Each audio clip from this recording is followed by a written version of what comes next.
And then you have fools leading countries and being used as puppets.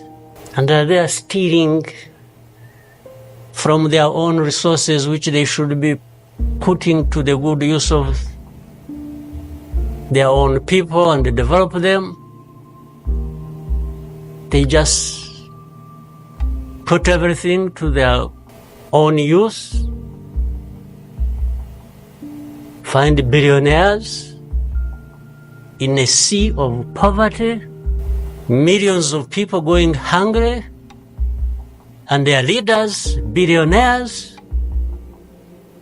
money that has been stolen from the resources of these people. And these are the ones received in Western capitals and praised, and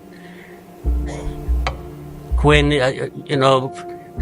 Rwanda is being crucified literally at the UN, everywhere, these are the ones who show up and everybody is doing their bidding. They don't talk.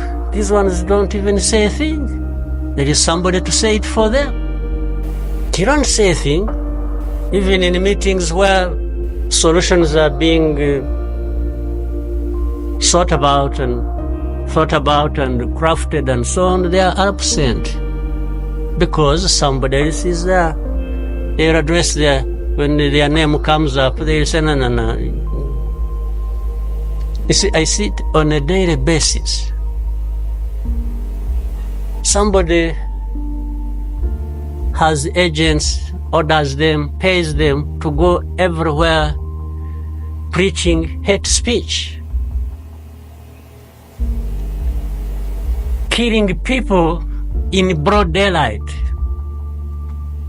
setting fire on these people, burning in broad daylight. And when it comes up for discussion, they say, no, it's not this one. No. You see, some other people, we look for them. But the person keeps coming up. You say, no, I will take the war to Kigali, I remove the government, these Tutsis, we are tired of them, like we were tired of them 31 years ago here. And it's okay.